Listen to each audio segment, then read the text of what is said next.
সকালবেলা যখন বাগানে আসি, বাগানে এসে যখন ফুলগুলো দেখি, মনটা এত ভালো লাগে।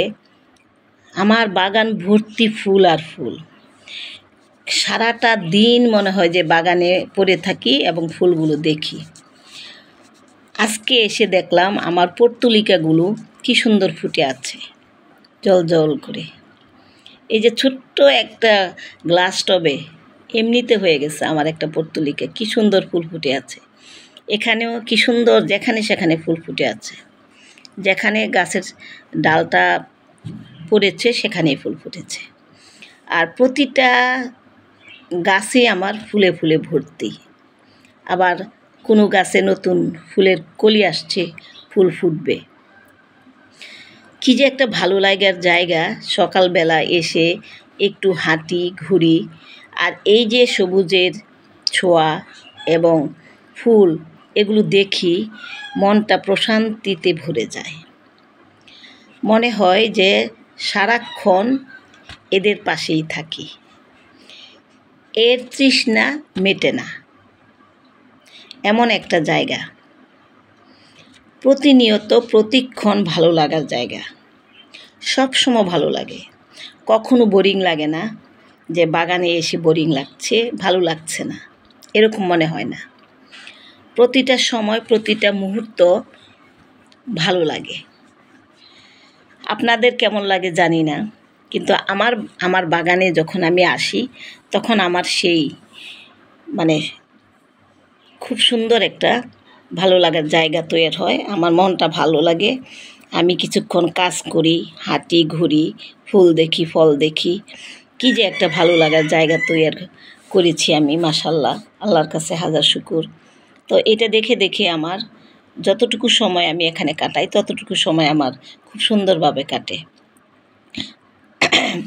বিসমিল্লাহির রহমানির রহিম। আসসালামু আলাইকুম।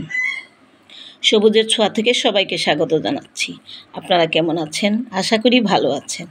আমিও আল্লাহর রহমতে ভালো আছি। তো সকালবেলা ছাদ বাগানে আসতে হয়, মাছের খাবার দিতে হয়। সেই জন্য আসি, মাছের খাবার দিয়ে যাই, আর বাগানটাকে একটু ঘুরে ঘুরে দেখে যাই। বাগানের পরিচর্যা তো দেখে চোখ দিয়ে যখন আমি দেখি, কখনো কোনো সময় সমস্যা হলে সেগুলো আমি সলভ করার চেষ্টা করি। এবং এটাই হলো বাগানের যত্ন। পানি জমে আছে কি না, কোন গাছটা পানি শূন্যতায় আছে, কোন গাছটা ঢলে পড়েছে, কোন গাছটার কী সমস্যা, সেগুলো প্রতিনিয়তই কিন্তু আমাদের দেখতে হয়। যেহেতু আমাদের টবের গাছ, কৃত্রিম গাছ, এটার মধ্যে কিন্তু প্রতিনিয়তই আমাদের নতুন নতুন কিছু তৈরি করে দিতে হয়, খাবার দিতে হয়। তারপরে কোনো প্রবলেম হয়েছে কিনা সেগুলো দেখতে হয়, ড্রেনেজ লাইনটা ঠিক আছে কিনা সেগুলো দেখতে হয়। যেমন গতকালকে হালকা একটু বৃষ্টি হয়েছে, সেই জন্য আজকে পানি দিলাম না।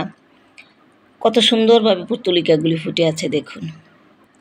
তো সবাইকে পর্তুলিকার শুভেচ্ছা জানাচ্ছি আমি। আর ঘুরে ঘুরে দেখি, তারপর ফল দেখি, ফুল দেখি, সবই দেখি। যে গাছগুলো আমি বসিয়েছি, এই যে দেখুন, ছোট্ট একটা গ্লাস পটে অ্যাডেনিয়ামের বীজ বসিয়ে চারা তৈরি করেছিলাম। এখানে একটা পর্তুলিকা ফুটে আছে এবং কি সুন্দর ফুল ফুটে আছে, এত একটা কিউট লাগছে, ভালো লাগছে।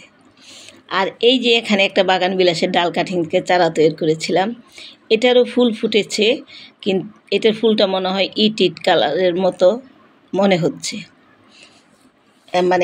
একটু ভিন্নতা আছে কালারের মধ্যে।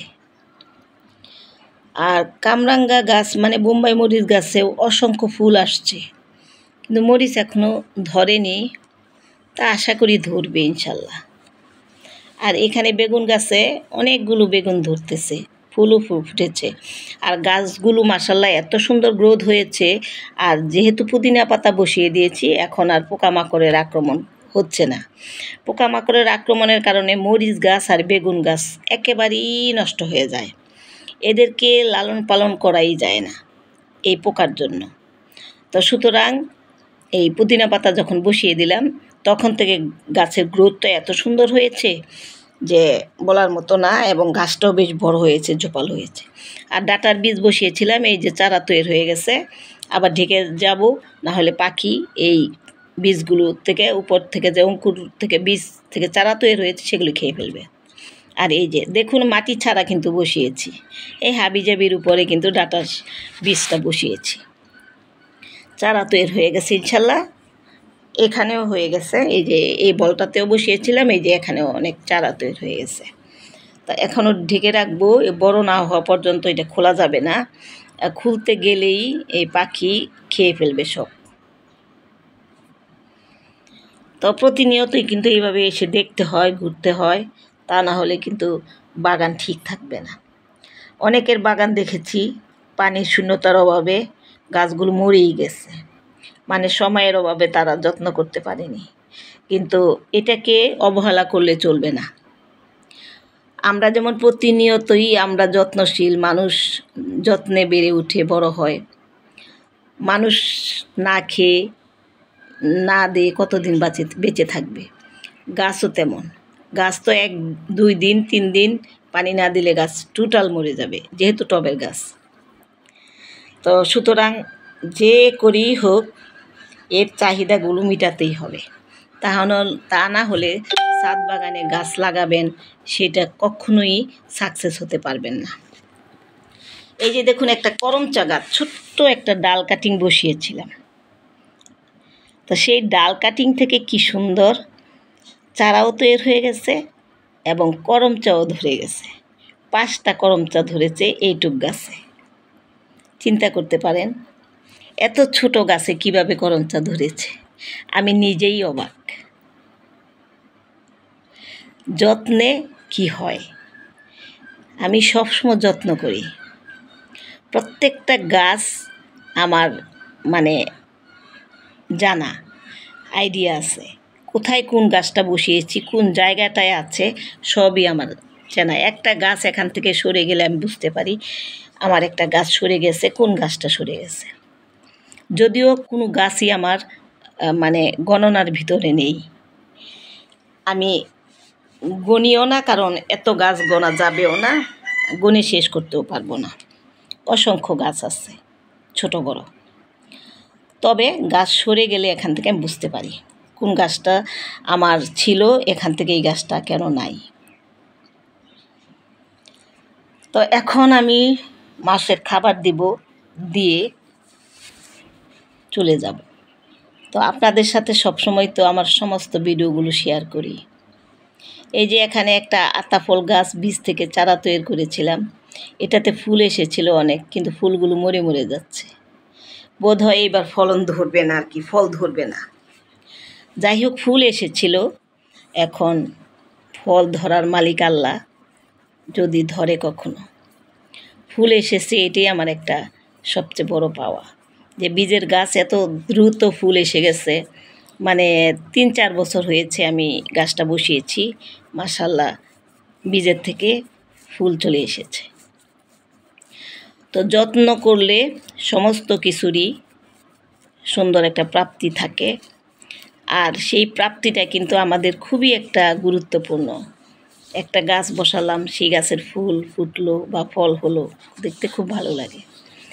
এখন মাছের খাবার দিব। এই যে দেখুন একটা ছোট্ট অ্যাকোরিয়াম, আমার অ্যাকোরিয়াম বলাও যাবে না, আবার বলাও যায়, এই ধরনের ইয়াতে আমরা মাছ করি। তো এটা আমার ঘরে ছিল, ভাবলাম যে ঘরে মাছ যখন রাখি মাছগুলো বেশি দিন থাকে না, মরে যায়। তো এটাকে ছাদে নিয়ে আসলাম, নিয়ে এসে পানি দিয়ে এখানে কিছু মাছ রাখলাম। তো মাশাআল্লাহ এখানে বেশ ভালোই আছে মাছ, কোনো মরেনি, কোনো নষ্ট হয়নি। আর এখানে আছে একটা বলের মধ্যে, খাবার যখন দেই দৌড়ায় চলে আসে উপরে, আর কিলবিল কিলবিল করে ওরা খাবারটা খায়। খুব ভালো লাগে, সময়টা এত সুন্দরভাবে কাটাই আমি সকালের সময়টা। এই যে এখানেও খাবার দিয়ে দিলাম, মাছগুলো চলে আসবে। তো আমার ভিডিওগুলো যদি আপনাদের ভালো লেগে থাকে অবশ্যই লাইক শেয়ার কমেন্টস করতে ভুলবেন না, আর সাবস্ক্রাইব করে আমার পাশে থাকবেন, অবশ্যই আমার পাশে থাকবেন। সবাই সবাইকে সহযোগিতা করবেন, তা না হলে কেউ এগোতে পারবো না। সবাই আর সহযোগিতা সবারই কাম্য। তো ভালো লাগলে অবশ্যই লাইক শেয়ার কমেন্টস করবেন। ফেসবুক থেকে যারা দেখছেন অবশ্যই ফলো দিবেন, পাশে থাকবেন।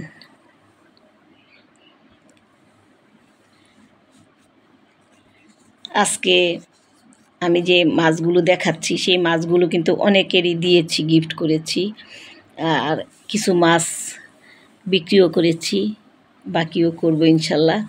এত মাছ তো আর রাখা যায় না, পরে কিছুদিন পরে মাছগুলো অবশ্য মরে যাবে, কারণ জায়গা তেমন একটা পাবে না। তো কেউ যদি আগ্রহী হন আমাকে ইনবক্সে যোগাযোগ করতে পারেন।